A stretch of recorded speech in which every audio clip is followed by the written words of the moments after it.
Bonjour tout le monde, bon matin. Ce matin, j'ai essayé de dire salut à tout le monde, mais vous n'étiez pas tous encore là, fait que j'ai pas eu la chance, fait que je vous salue tout le monde. Puis la caméra est allumée? Parce que si elle est allumée, Ento, la caméra est allumée? Ça l'enregistre? OK, c'est parce que Gérard Chouinard m'a dit qu'elle allait regarder les enregistrements, puis là, la dernière fois que j'ai mis ce veston-là à Tony, il était bien content, puis il nous serrait la main et tout, fait que, Gérard, à cause qu'on passe à toi, j'ai mis un veston encore un matin. Puis en passant, salut, puis bonnes vacances là-bas. Fait que, c'est ça, je voulais juste dire que c'est encore un grand privilège de pouvoir venir ce matin avec vous autres, juste d'être avec vous autres, d'entendre des témoignages, de prier, puis de chanter des cantiques. Puis c'est aussi un grand privilège de pouvoir annoncer la parole de Dieu. Je vais me le dire à chaque fois, mais c'est à cause c'est tout le temps un grand privilège, puis je ne veux pas l'oublier. Puis, fait que c'est ça. Juste avant de continuer, on va prier ensemble.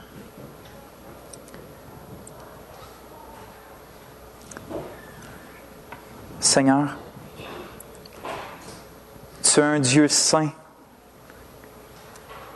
tellement saint puis tellement au-dessus de nous. On n'a aucun droit, Seigneur, de pouvoir, en tant que pécheur, s'approcher de toi, mais voilà que tu dis que dans ta parole, que tu es venu en chair puis que tu as donné le droit aux hommes de devenir enfants de Dieu. Seigneur, on est des pécheurs, puis on veut te louer parce qu'on est des pécheurs pardonnés. Parce qu'on est des pécheurs qui peuvent s'approcher du trône de grâce avec assurance. Parce que tu as illuminé nos cœurs pour qu'on puisse voir la vérité, puis aimer qui tu es, puis croire que le Seigneur Jésus est Dieu en chair, puis qu'il est notre Sauveur. Ma prière, Seigneur, c'est que ce matin, tu te révèles à nous tous, puis que tu nous donnes un sens de ta présence, qui change nos cœurs, qui nous humilie, puis qui nous rappelle comment notre Dieu est digne d'être craint, digne d'être aimé et digne d'être adoré. Et Seigneur, donne-nous un cœur qui sont passionnés de toi vraiment. C'est mon désir. Sois avec nous ce matin, puis aide-moi à être clair, à parler avec clarté, avec simplicité, avec zèle, Seigneur, puis qu'on puisse tous ensemble recevoir tes paroles, puis être édifiés, Seigneur, pour bâtir ton Église. Je t'en prie dans le précieux nom de Jésus. Amen.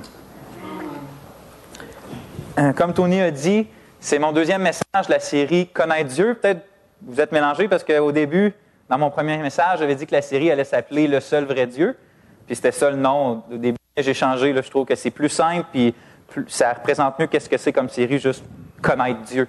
Fait que c'est ça, on est dans une série que j'ai commencée au dernier message pour qu'on apprenne ensemble, par les Écritures, à connaître c'est qui Dieu.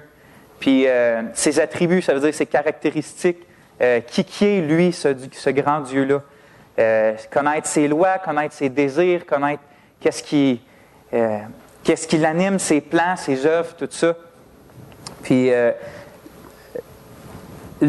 quand je dis connaître, on avait vu que c'était pas juste une connaissance intellectuelle de Dieu. C'est pas juste je sais que Dieu est comme ça, puis je sais que Dieu est comme ça, mais plus une connaissance intime de savoir qui est notre Dieu, comme qu'on connaît notre femme, plus qu'on connaît quelqu'un d'autre, même si on sait des choses à propos de cette personne-là. Il y a une grande différence entre connaître des choses sur Dieu, puis de connaître Dieu. On peut connaître beaucoup de choses sur Dieu, puis pas connaître Dieu. Fait que le but de cette série-là, c'est qu'on apprenne ensemble à connaître profondément et intimement notre Dieu. Puis aujourd'hui, on va voir grandir dans la connaissance de Dieu. Fait qu'on va voir, un coup qu'on sait que connaître Dieu est vraiment important, le plus important, qu'est-ce qu'on fait après? Comment on fait pour grandir dans cette connaissance-là? Aujourd'hui, on va voir des vérités concernant la croissance dans la connaissance de Dieu. Puis dans le prochain message, on va plus voir des côtés pratiques. Comment, pratiquement, dans notre vie de tous les jours, on fait pour connaître le Seigneur, puis grandir là-dedans. Fait que, juste pour faire un peu qu'est-ce qu'on a vu, le dernier message, j'aimerais vous emmener dans Jérémie 9, dans le prophète Jérémie, chapitre 9, pour ceux qui avaient la parole avec vous. On va juste faire un mini-retour.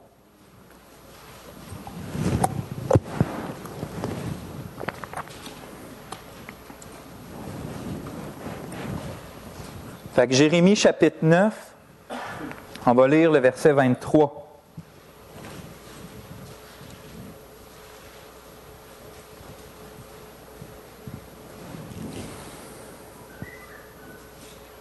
Fait que verset 23 de Jérémie 9. Ainsi parle l'Éternel, que le sage ne se glorifie pas de sa sagesse, que le fort ne se glorifie pas de sa force, que le riche ne se glorifie pas de sa richesse.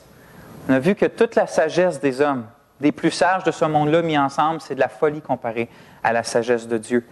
On a aussi vu que si on prend tous les plus forts, là, tous les gars costauds de la planète, tous les Arnold Schwarzenegger ou les Terminators, puis qu'on les met tous avec Satan et ses démons, puis que toute cette armée-là, avec toute leur puissance, vont affronter Dieu, bien, ça serait plus insignifiant qu'une abeille qui se cogne la tête contre une montagne gros comme la terre. Ça ne ferait rien pantoute. Dieu est tellement plus puissant que toute notre puissance, puis on voit que Dieu détient le cœur des rois et des premiers ministres dans sa main, puis comme un courant d'eau, il l'incline où qu'il veut. Donc, les décisions que les grands prennent dans ce monde-là, ça n'influence pas Dieu. C'est lui qui décide. C'est à Christ que toute autorité a été donnée. Donc, vraiment, notre puissance, qu'elle soit militaire ou qu'elle soit politique, c'est rien comparé à la puissance de Dieu. Puis notre richesse, la richesse qu'il y a tant d'hommes qui désirent. Quand on meurt, cette richesse-là, elle va à un autre. Puis tout le temps de notre vie, apporte, c'est une source d'orgueil, puis c'est une source d'angoisse la plupart du temps, ces richesses-là. Puis elle nous aide à rien quand on donne notre dernier souffle non plus. Puis donc quand je lis ce passage-là, c'est comme si je voyais tout le monde dans une salle comme ceci, puis là, ils sont en train de discuter sur qu'est-ce qui est vraiment important dans la vie. Moi, je trouve ça, moi, je trouve ça. Puis même l'Église, même les chrétiens sont là. Moi, la vie chrétienne, c'est ça que je trouve important, puis je trouve ça important. Puis c'est comme si Dieu, tout à coup, il apparaîtrait au milieu de la salle, puis qu'il ferait « stop », puis que tout le monde arrêterait de parler. Puis que là, il dirait « ainsi parle l'Éternel. Vous dites que ça, c'est important, vous pensez comme ça, vous donnez votre propre opinion, mais ainsi parle l'Éternel. Ça, c'est mon opinion sur qu'est-ce qui est important. » Puis il dit au verset 24, « Mais celui qui veut se glorifie d'avoir de l'intelligence et de me connaître, de savoir que je suis l'Éternel, qui exerce la bonté, le droit et la justice sur la terre, car c'est à cela que je prends plaisir. » Voyez-vous, Dieu, le seul Créateur, dont la sagesse dépasse notre intelligence complètement, qui est tout puissant, il nous regarde, puis il nous parle, puis il nous dit la chose vraiment importante, la seule chose vraiment importante, c'est que vous me connaissiez personnellement, moi, le seul vrai Dieu. C'est ça qui est vraiment important. Comparé à ça, toutes les autres choses perdent son importance. Vraiment, n'importe quoi d'autre perd son importance en face de la connaissance de Dieu. Puis, on a vu dans le dernier message qu'il y a des avantages sans nombre à connaître la personne de Dieu, puis il y a des dangers de ne pas connaître la personne de Dieu.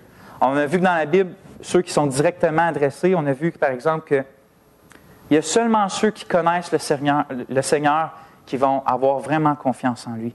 Il y a vraiment juste ceux qui connaissent le Seigneur qui vont agir avec fermeté dans la vie. Il y a vraiment juste ceux qui connaissent le Seigneur qui vont persévérer dans les épreuves, face à la tentation, dans n'importe quoi d'autre dans la vie chrétienne.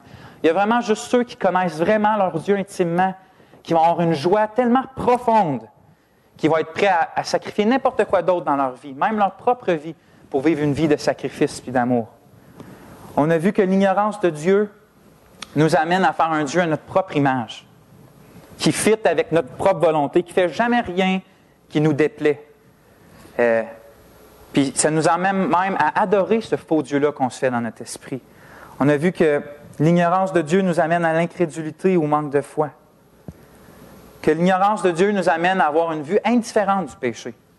Ça ne me dérange pas, moi, tel péché, c'est pas grave, tel péché, c'est pas grave, ça, c'est pas grave. Puis que même, ça nous amène à vivre comme si Dieu n'aurait pas donné sa loi ou ses commandements.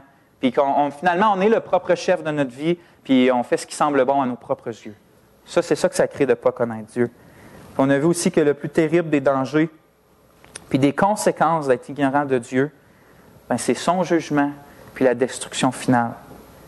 La colère de Dieu, la Bible dit qu'elle se révèle contre ceux qui ne se sont pas souciés de connaître Dieu, qui fuient la connaissance de Dieu, puis qui la renient complètement. Ceux qui ne connaissent pas Dieu, ils vont être finalement jugés par Dieu en enfer, à cause qu'ils n'ont pas voulu connaître Dieu.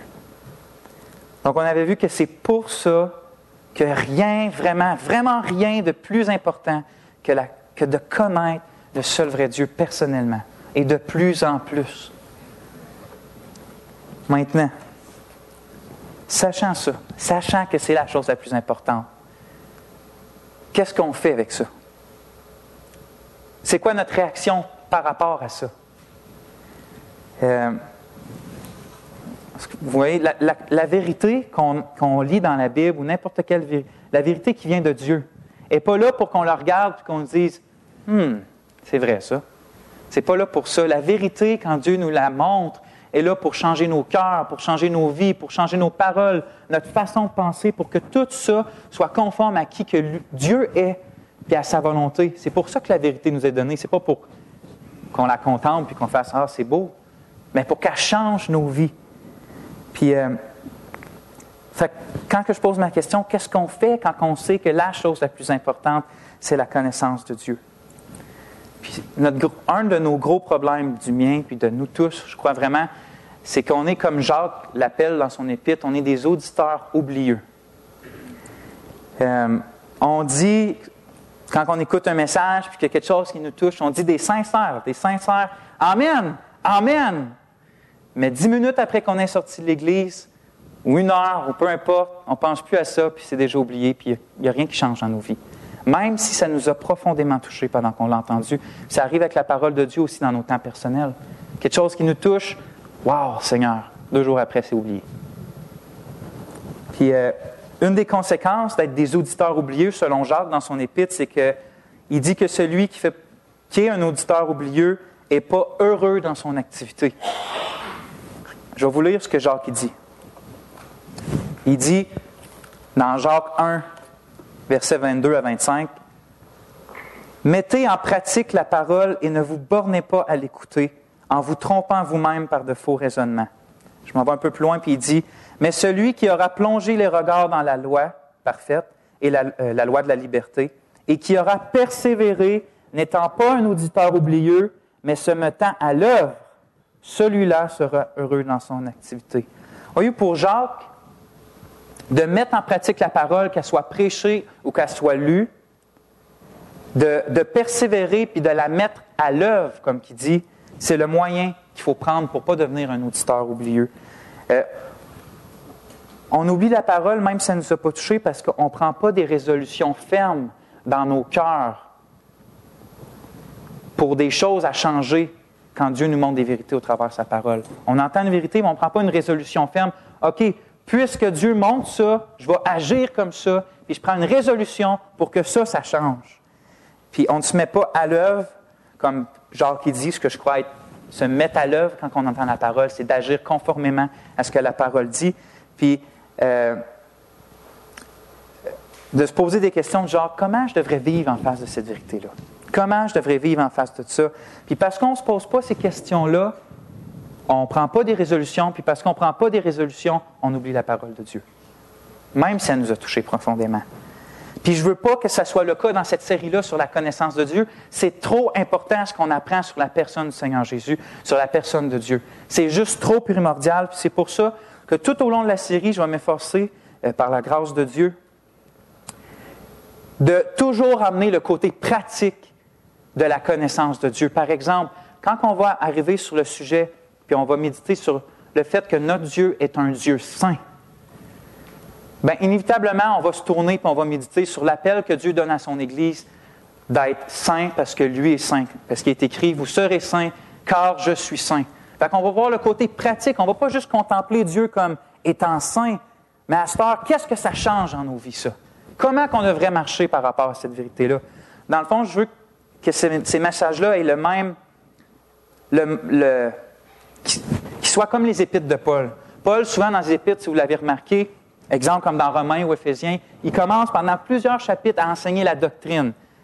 Dieu est comme ça, il a fait ça comme ça. Il enseigne vraiment la doctrine, puis il arrive et il dit « Donc, agissons comme ça ». Dans Romains 12, il dit « Je vous exhorte donc, frères, par les compassions de Dieu qu'on vient de voir dans les 12 premiers chapitres. Je vous exhorte à agir comme ça maintenant. » Fait que je veux que ça soit comme ça, les messages sur la connaissance de Dieu. Puis il faut que ça soit comme ça dans nos vies aussi, pour qu'on se pose des questions, pour qu'on ne vienne pas juste des grosses têtes. Puis, fait que je reviens à ma question. On a vu que la chose, je me répète, la plus importante, puis cruciale, puis essentielle à notre vie, c'est de connaître le seul vrai Dieu. Qu'est-ce qu'on fait maintenant? Bien, je vous invite à tourner dans le psaume 105. Psaume 105, on va lire le verset 4.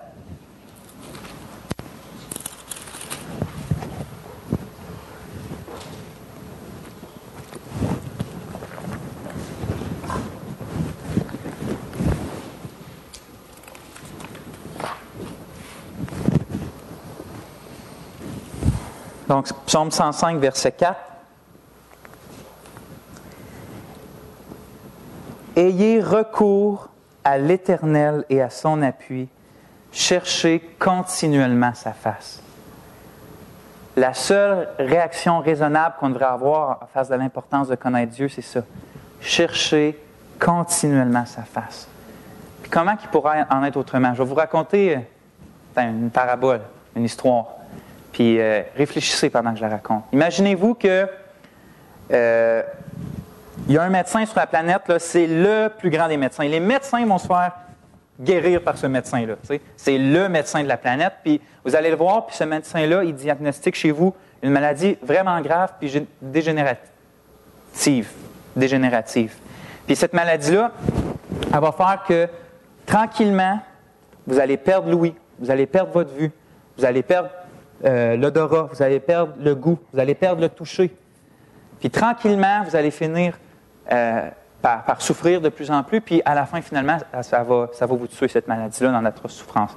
Fait il diagnostique ça chez vous, une très rare maladie, puis cette maladie-là, elle ne peut pas partir de vous autres. Elle ne peut pas s'enlever, elle est ancrée avec toutes vos cellules, puis elle ne peut pas partir. Puis, il dit aussi, imaginez-vous qu'il y a un médicament pour ça. Il y a un médicament qui peut vous donner, sauf que ce médicament-là, il faut qu'il soit absorbé par votre corps continuellement.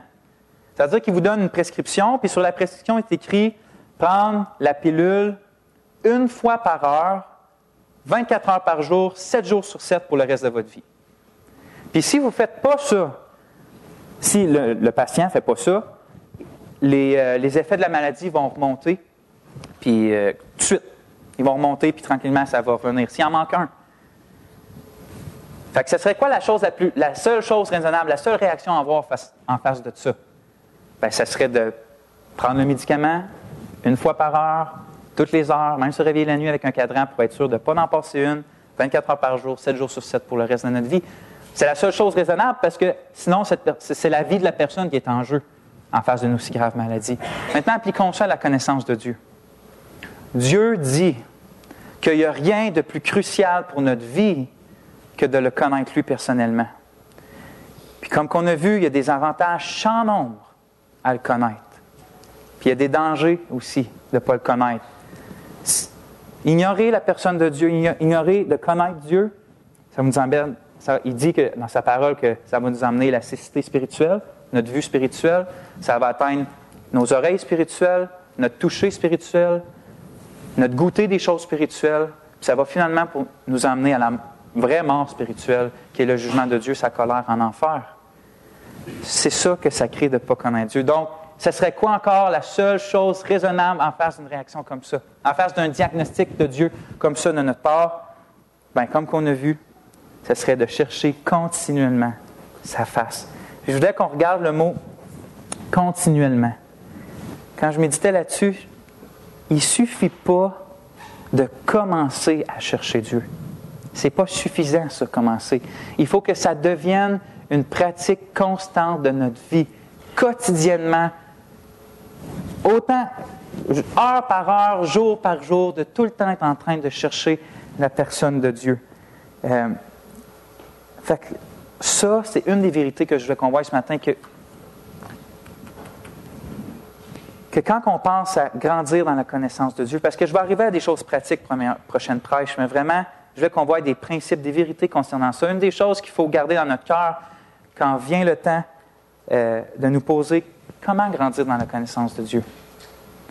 Bien, le Saint-Esprit dit par la parole, tu me cherches, tu veux me connaître, bien, cherche-moi continuellement. Toujours, continuellement pour le reste de tes jours. Fait que je veux qu'on s'exhorte, frère. On s'exhorte pour beaucoup de choses, frères et sœurs, puis c'est bien, puis je veux qu'on prenne l'habitude, frères et sœurs, tant qu'on peut dire aujourd'hui, tant qu'on est présent là, à rechercher la face de Dieu.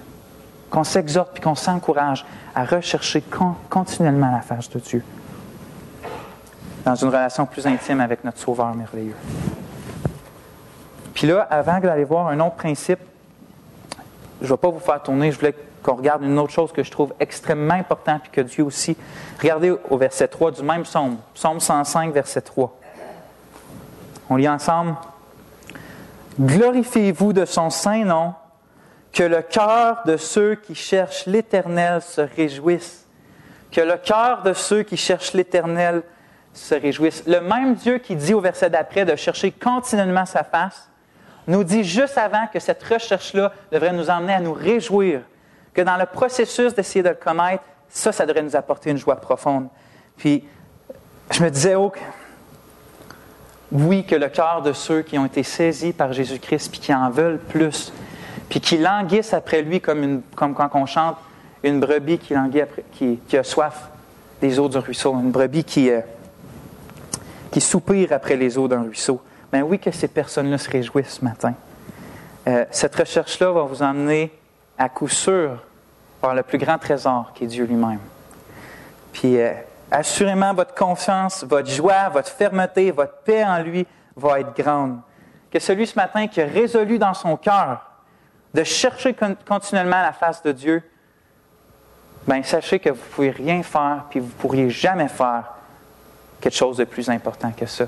Vous avez été créés et vous avez été sauvés pour cette chose-là, pour apprendre à connaître Dieu. Il y a tant de monde dans ce monde-là qui se disent, est-ce que je suis vraiment en train de faire la bonne chose? Puis même en tant que croyant, on est souvent là, est-ce que je suis vraiment dans la voie que Dieu veut que je sois, puis tout ça. Mais sachez que si on est en train d'essayer de chercher la face de Dieu, on ne pourra pas, puis on ne pourra jamais être dans une meilleure voie que ça. C'est pour ça qu'on est là, chercher la face de Dieu. Puis j'avais écrit que rechercher la face de Dieu, c'est de s'engager sur le plus satisfaisant des chemins. Il y a sur cette route-là de la connaissance de Dieu, il y a plus de bienfaits pour la vie et pour l'âme qu'il ne va jamais en avoir sur tous les autres chemins réunis ensemble. Il n'y a rien qui va pouvoir équivaloir le gain qu'on va avoir dans cette recherche-là de la personne de Dieu. Puis pourquoi je désirais mentionner ça avant de continuer plus loin, c'est à cause que pour pas qu'on oublie, pour vraiment pas qu'on oublie que de rechercher la personne du Seigneur, c'est pas quelque chose de triste, c'est pas une tâche lourde comme c'est vrai, il faut que je cherche Dieu. C'est pas ça du tout. Oui, c'est un fardeau, mais c'est un fardeau doux, puis un fardeau léger qui va faire les délices de notre âme. Puis la recherche de Dieu, c'est pas une chose contraignante, c'est pas une chose étouffante. Bien au contraire, c'est une grande puis une joyeuse liberté. Une liberté, pourquoi je dis ça? Parce qu'elle nous libère de toutes les autres recherches qu'on peut avoir dans notre vie qui sont moins importantes ou vaines. C'est des recherches qui nous amènent à ne pas aller vers la personne de Dieu qui est vraiment notre joie. Fait que oui, ça nous libère. De rechercher Dieu, ça nous libère de toutes les autres recherches qu'on pourrait avoir de moins importantes. J'ai pris des paroles de des chrétiens qui témoignent, je trouve bien, quelle joie que ça donne de rechercher Dieu. Un gars que je ne connais pas, mais qui a écrit des psaumes, pas des psaumes, mais des poèmes. Frédéric W. Faber, il écrit ça. Seulement s'asseoir et de penser à Dieu. Oh, quelle joie cela est! De penser ses pensées, de respirer son nom. La terre n'a pas de plus grand délice. Puis George Mueller, que vous connaissez, il écrit ça. Plus nous connaissons Dieu, plus nous sommes heureux. Quand nous avons fait sa connaissance, au moment du salut, quand nous avons fait sa connaissance, ce fut le commencement de notre vrai bonheur. Mais plus nous apprenons à le connaître, plus nous sommes véritablement comblés. Qu'est-ce qui nous apportera cette félicité exceptionnelle au ciel, c'est-à-dire cette félicité, cette joie profonde, puis cette joie intense, ce bonheur intense? Il dit, ce sera la connaissance toujours croissante de Dieu. Il dit que qu'est-ce qui va nous apporter autant de joie au ciel, c'est que pour l'éternité, on va apprendre à connaître Dieu de plus en plus. Fait que je dis, comme Dieu le dit dans notre verset ce matin, que le cœur de ceux qui cherchent continuellement Dieu, que le cœur de ceux qui cherchent l'Éternel se réjouisse. Je fais tourner maintenant dans Osée, chapitre 6. Le prophète Osée, qui est d'un petit prophète après Jérémie, Ésaïe, Lamentation, après ça, vous allez tomber proche d'Osée.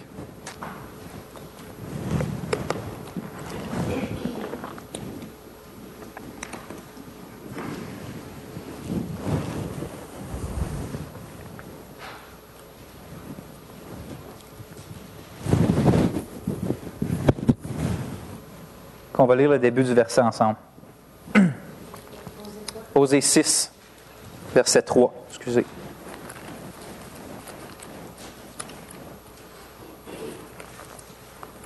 Osée 6, verset 6. Chapitre 6, verset 3. OK, on lit. Connaissons, c'est Osée qui parle. Connaissons, cherchons à connaître l'Éternel. On arrête là pour tout de suite. Connaissons, cherchons à connaître l'Éternel. J'ai été voir puis les mots traduits cherchons à, dans cherchons à connaître l'Éternel, ça vient d'un mot hébreu qui signifie ça. Suivre, courir après quelque chose, poursuivre. Pourquoi que je le mentionne, c'est que Osée n'est pas en train d'exhorter le peuple d'Israël à chercher Dieu d'une façon nonchalante, d'une façon molle, froide, ou quelque chose comme ça. Il l'encourage plutôt à courir après l'Éternel, à le poursuivre de façon énergique, déterminée, même avec une certaine violence, une hargne, d'aller chercher à connaître ce Dieu-là. Dans le fond, il va dans le même sens que le psaume qu'on vient de voir quand c'est écrit de chercher continuellement la face du Seigneur. Puis comme qu'on a vu, de commencer à chercher Dieu, ce n'est pas suffisant, comme non plus, ce n'est pas suffisant de le faire une fois de temps en temps.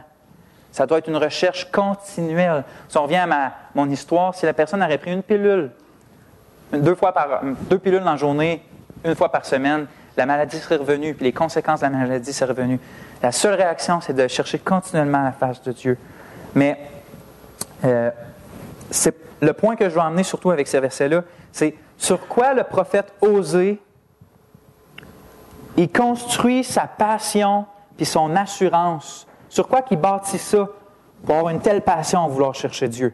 Parce que c'est appuyé sur quelque chose, ça, mais sur quoi? Puis je voulais qu'on voie cette chose-là, sur quoi il s'appuie dans sa recherche de la connaissance de Dieu avec passion. Puis regardez au verset plus loin. Sa venue, je vais commencer au début. Connaissons, cherchons à connaître l'Éternel. Sa venue est aussi certaine que celle de l'aurore. Il viendra pour nous comme la pluie du printemps qui arrose la terre. Je vous pose une question, réfléchissez-y. Est-ce que vous avez le moindre doute ou un pressentiment ou une crainte que demain matin, le soleil ne se lèvera pas et qu'on ne verra pas sa lumière? Absolument pas, hein, n'est-ce pas? C'est quelque chose de profondément ancré. On sait que le soleil se lève demain matin. C'est juste comme ça, on ne se pose même pas la question. On n'en doute pas une seconde. Puis, Osée compare l'assurance qu'on peut avoir dans notre recherche de la personne de Dieu avec l'assurance qu'on peut avoir que le soleil va se lever demain matin. Sa venue est aussi certaine que celle de l'aurore. En d'autres mots, aussi confiant qu'on l'est, que le soleil se lève demain matin, aussi confiant on peut être que le Seigneur va se révéler à nous autres et il va se faire connaître à nous autres. Peuple de Dieu, y a-t-il quelqu'un ce matin qui est comme dans les noirceurs ou comme dans un désert, dans son âme puis dans son cœur? Peut-être ce matin, tu désires désespérément avoir une lueur d'espoir ou que ton âme, qui a extrêmement soif, tu as soif de la vie, tu as soif de la paix, tu as soif de la joie. Mais ce verset-là, sache ceci que si tu résolues dans ton cœur de chercher à connaître ton Dieu, bien, sa lumière va venir dissiper la nuit de ton cœur. Puis sa pluie va venir arroser la terre sèche de ton âme. Il va venir. Il va venir. Puis si ce matin, tu ne connais pas la personne de Dieu, si tu n'as pas été réconcilié avec lui par le pardon de tes péchés, bien sache ça, que Jésus-Christ, le Fils de Dieu, il est venu comme un homme sur la terre, vivre une vie parfaite sans jamais pécher contre son Père. Puis qui est venu avec un but bien précis, c'est d'aller mourir sur une croix. Puis sur cette croix-là, il est mort d'une mort qui était réservée aux criminels. Mais bien plus que ça, sur cette croix-là, Dieu l'a jugé à notre place. Il a subi la colère de Dieu il a subi la colère de Dieu que provoque puis mérite nos mauvais cœurs puis nos péchés. Il l'a subi à notre place, puis le jugement spirituel qu'on mérite, la colère de Dieu, la colère d'un Dieu saint puis juste qu'on a offensé par nos péchés puis par notre cœur mauvais, bien, c'est ça que Jésus-Christ a pris sur lui. C'est pour ça qu'on peut venir à lui puis être pardonné de nos péchés. Quand il est mort, 3 jours après, il est historiquement ressuscité des morts. Puis ça prouve avec puissance, puis ça montre avec puissance qu'il était vraiment Dieu, puis que n'importe qui lui fait confiance, qui lui donne sa vie, qui abandonne sa vie, puis qui se repent de ses péchés, va être pardonné complètement de ses fautes puis de ses péchés envers ce Dieu saint-là. Si tu fais ça, si tu crois en Jésus-Christ ce matin, bien, tu vas être réconcilié avec ce Dieu-là. Tu vas avoir la vie éternelle. Il va te donner un nouveau cœur. Il va te transformer de jour en jour à la ressemblance de son Fils Jésus. Puis tu vas pouvoir goûter ce que je parle depuis tantôt, aux délices et aux merveilles de connaître le seul vrai Dieu. Comme Tony a dit tantôt, Jésus-Christ a dit lui-même quand il était sur la terre, « Je ne mettrai pas dehors celui qui vient à moi. » Le Fils de Dieu qui ne peut pas mentir a dit, « Je ne mettrai pas dehors celui qui vient à moi. » Alors, je t'exhorte ce matin à croire et à chercher le Seigneur Jésus. Il va venir, lui aussi. Il va venir si tu le cherches. Fait qu'on retourne à Osée.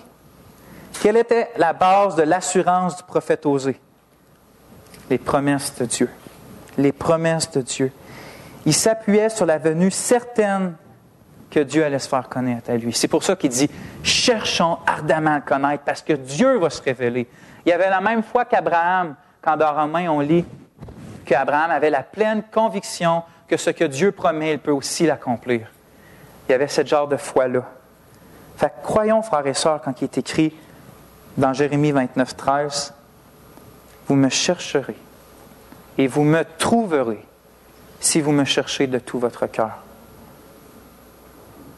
Mais remarquons, frères et sœurs, que les promesses qu'on vient de voir, soit celles d'Osée ou soit celles dans Jérémie, sont données à ceux qui poursuivent énergiquement le Seigneur, puis de tout leur cœur.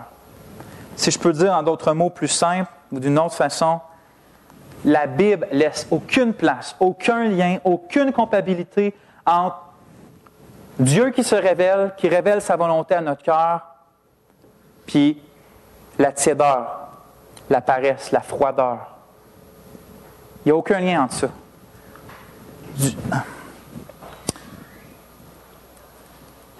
Comment je pourrais dire?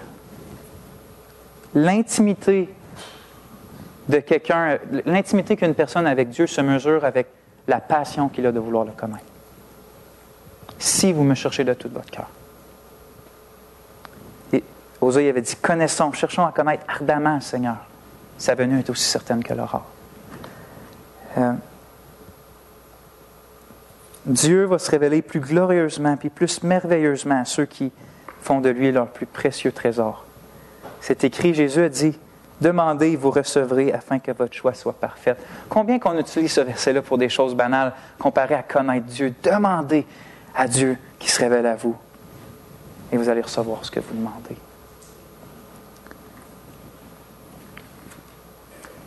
Dieu, c'est toi notre joie, fais-toi connaître à nous. Fait que jusqu'à maintenant, on a vu 2 vérités importantes par rapport à grandir dans la connaissance de Dieu. Premièrement, on a vu ça, que Dieu veut qu'on le recherche d'une façon passionnée, puis continuellement. Puis deuxièmement, il promet de se faire connaître à ceux qui le cherchent comme ça. Je trouve que ces vérités-là sont bien exprimées dans le psaume 37,4 quand il est écrit « Fais de l'Éternel tes délices, et il te donnera ce que ton cœur désire. » Quand ce qui fait tes délices, c'est du chocolat noir, ce que ton cœur désire, c'est du chocolat noir. Quand que ton délice, c'est l'Éternel, ce que ton cœur désire, c'est l'Éternel. Ça m'amène donc à poser une autre question. Qu'est-ce qui fait mes délices? Qu'est-ce qui fait les délices dans mon cœur? Ou comme Jésus l'a dit lui-même pour emprunter ces mots, « Il est où ton trésor? » C'est quoi mon trésor?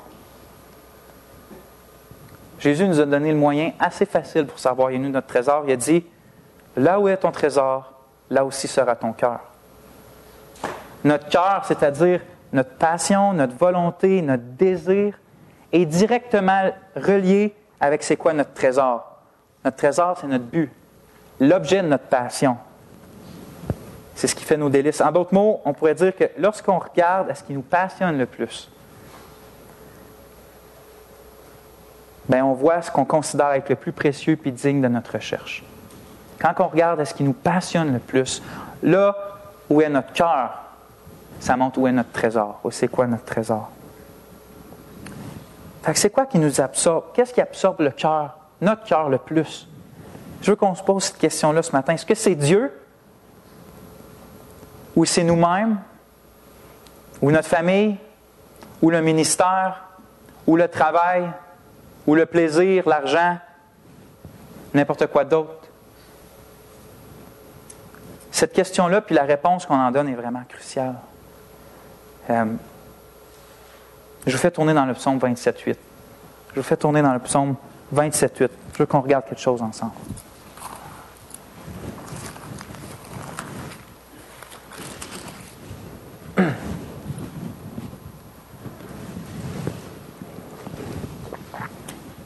Le psaume 27, verset 8.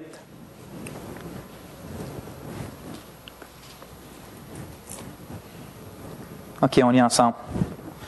C'est David qui parle. « Mon cœur dit de ta part, cherchez ma face. Je cherche ta face, ô Éternel. » Il y avait quelque chose dans le cœur de David qui était tellement profondément ancré puis qui était tellement fort que ça lui pousse à dire que tout son être, tout son cœur dit « cherche ma face ». Puis, il écrit que ce sentiment-là vient même de la part de Dieu. Il dit « Mon cœur dit de ta part, cherchez ma face » ou « cherche ma face ». Puis, c'est tellement fort qu'il dit après, la seule réponse qu'il y a, c'est « Je cherche ta face, ô Éternel ». Mon cœur dit de ta part, cherchez ma face, je cherche ta face, ô Éternel. Puis, où que je vais avec ça, c'est que, voyez-vous, moi, je peux être là un matin, ou toutes les autres fois, puis je vais le dire ô combien, je ne sais pas combien de fois, durant tous les autres messages, que je veux nous exhorter à chercher la personne de Dieu. Je peux être là un matin et dire, cherchez l'Éternel, cherchez à connaître votre Dieu. Mais est-ce que cette parole-là est dans votre cœur? Est-ce que cette parole-là vient de votre cœur naturellement?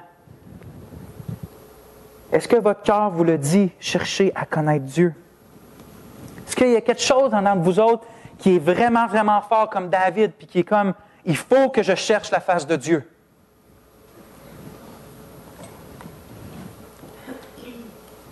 Pourquoi c'est déterminant? Pourquoi je m'en vais là? Pourquoi c'est déterminant? Parce que l'une des caractéristiques les plus évidentes que quelqu'un connaît Dieu, que quelqu'un a goûté au salut de Dieu, que goûté à c'est quoi connaître ce seul vrai Dieu-là, bien, cette personne-là en veut encore.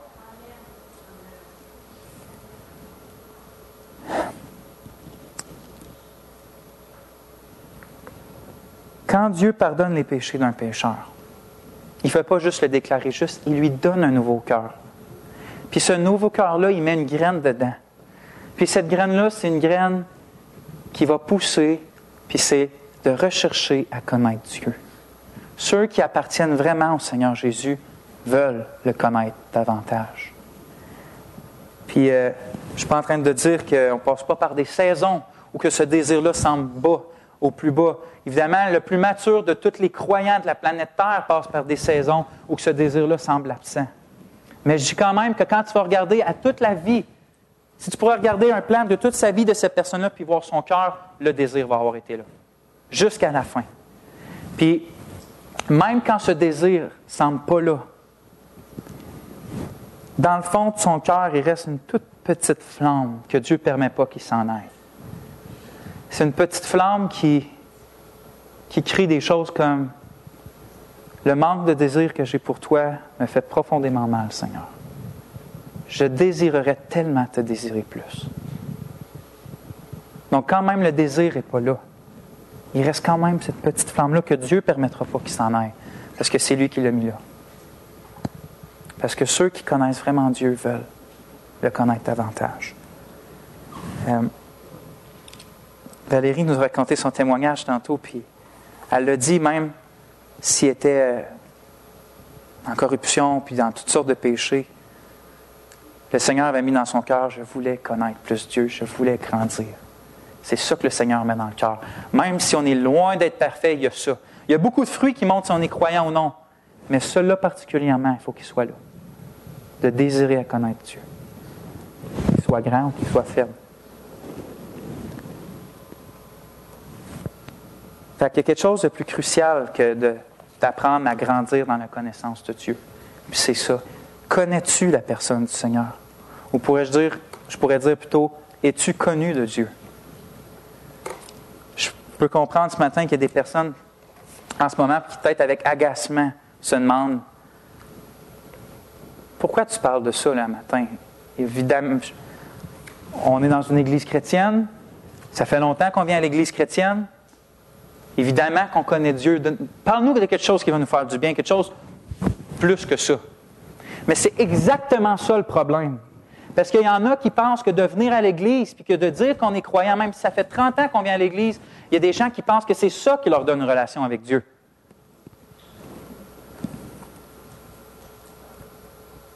Et ça, c'est extrêmement dangereux. Puis Dieu me donnait un fardeau pour ça.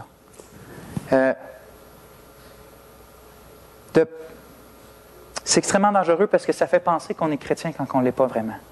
Si je te pose la question ce matin, pourquoi tu dis que tu connais Dieu? Puis que ta réponse, ça ressemble à quelque chose comme, je vais à l'église.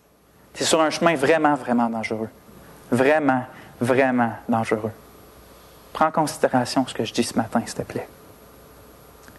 Je vais vous lire des paroles que pour moi, je trouve que c'est une des paroles les plus terrifiantes de la parole de Dieu. Puis c'est Jésus lui-même qui le dit. Puis c'est dans Matthieu 7, 21 à 23. Matthieu 7, 21 à 23.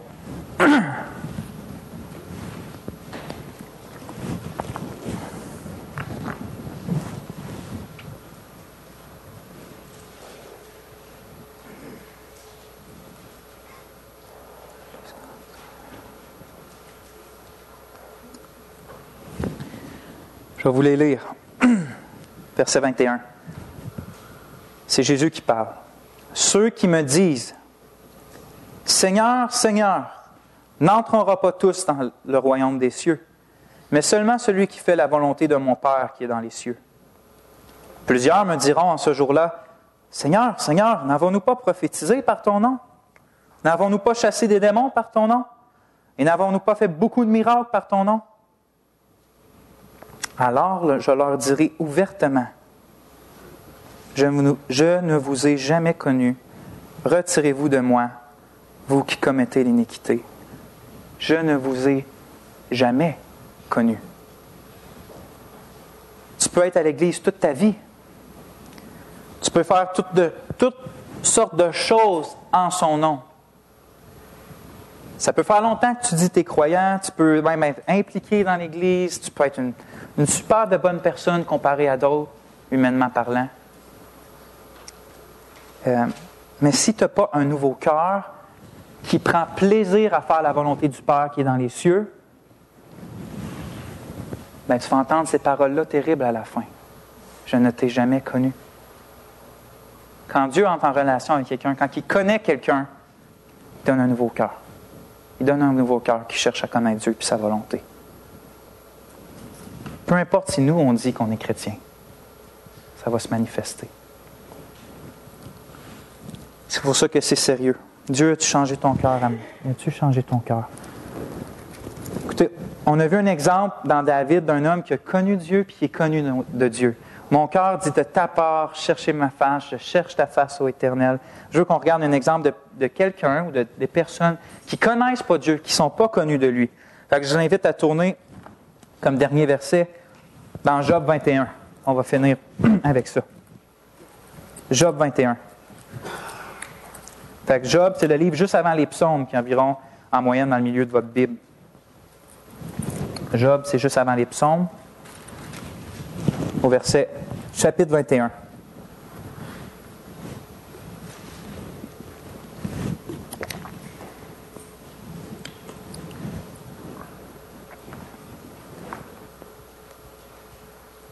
On va lire à partir du verset 14.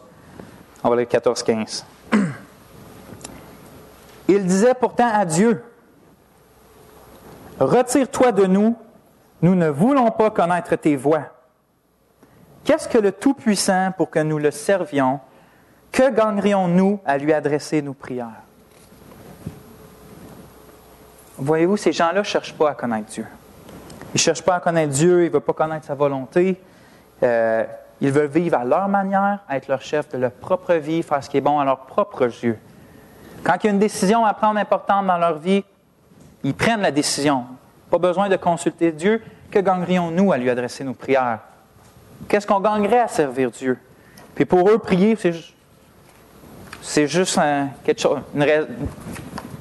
Ça tourne alentour du gain, si je pourrais dire. Que gagnerions-nous à connaître Dieu? Dieu lui-même n'est pas suffisant à aller chercher dans la prière. Il faut qu'il y ait quelque chose, puis il trouve que c'est pas assez. Donc, je voulais qu'on voie que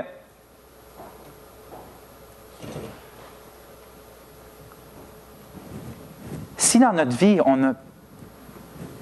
même si on dit qu'on est croyant, qu'on n'a pas ce désir-là de rechercher les voies de Dieu, quand on a une décision, ou peu importe à propos de quoi, puis qu'on fait juste vivre notre vie comme bon nous semble, puis qu'on va à l'Église, puis qu'on est joyeux à l'Église, puis que tout va bien quand même, si on n'a pas le désir de s'approcher de Dieu, puis de vivre selon sa volonté,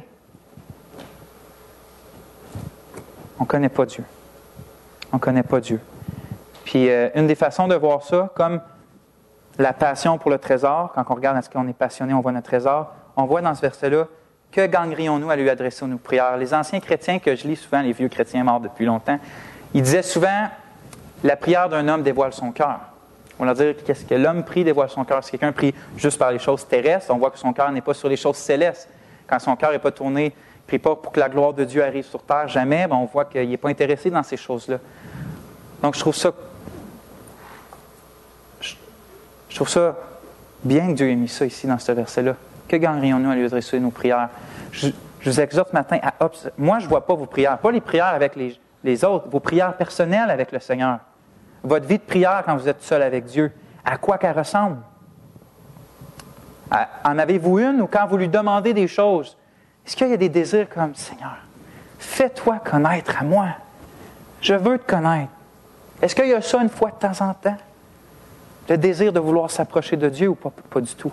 Nos prières dévoilent notre cœur. J'ai écrit, là où est notre trésor, là aussi sera ton cœur, et là où sera ton cœur, là aussi seront tes prières. Donc on a vu David avec un cœur qui désire Dieu, puis on a vu des hommes méchants avec des cœurs qui ne désirent pas Dieu. Regardez les deux exemples ce matin, puis dans lequel vous voyez le plus. Dans lequel vous voyez le plus. Si vous ne voyez pas dans ceux de David, puis que vous voyez que l'Esprit Saint vous montre ce matin, peu importe, même si ça fait 30 ans que vous venez à l'Église, qui vous montre ce matin que vous n'avez pas de désir pour la personne de Dieu, mais pas du tout. Puis pour ses lois, puis... Bien, Dieu, il vous invite à vous repentir de ce péché-là. Puis d'avoir la certitude d'être connu de Dieu, en vous repentant, puis en lui demandant pardon, puis en croyant qu'il est votre sauveur, vraiment, puis en lui abandonnant vraiment votre vie. Puis arrêtez de jouer le jeu d'être à l'Église, du churchman, du churchwoman. Puis vous n'allez jamais, jamais, jamais entendre ces paroles-là du Seigneur Jésus. Je ne vous ai jamais connu. Une des tactiques, pourquoi je parle de ça? Une des tactiques les plus sournoises du diable que je trouve personnellement, c'est de faire croire à des gens qui sont chrétiens quand ils ne le sont pas. Puis ça se voit de plus en plus. De plus en plus. Quelle terrible situation. Finalement, lorsqu'on veut grandir dans la connaissance de Dieu, il y a 3 vérités qui doivent rester dans nos cœurs. Le prochain coup, on va voir les côtés pratiques, mais 3 vérités qui doivent rester dans nos cœurs. Dieu veut que de chercher à le connaître soit notre aspiration la plus profonde, puis qu'elle soit continuelle. Il nous donne dans sa grâce des promesses qui nous assurent qu'il va se faire connaître, qui est notre fondement. Puis ceux qui appartiennent à Dieu vont le chercher. Que Dieu se fasse connaître à nos frères et sœurs. Soyez bénis. Amen. On va prier. Seigneur, la seule assurance qu'on a de pouvoir venir devant toi, c'est que ton Fils est mort à notre place et ressuscité pour nous donner la vie. Veux-tu, Seigneur, dans ta grâce et selon tes promesses, te faire connaître à cette Église-là, dans toute ta splendeur, dans toute ta majesté, dans toute ta sainteté, puis que nos cœurs soient absorbés puis passionnés de toi, plus que de n'importe quoi d'autre. Viens nous libérer puis nous laver de nos idoles, Seigneur, et sauve encore ceux aujourd'hui que tu ne connais pas. Fais-toi connaître à eux, Seigneur Jésus, je t'en prie. Et on te le demande dans le nom du seul Sauveur, Jésus-Christ. Amen.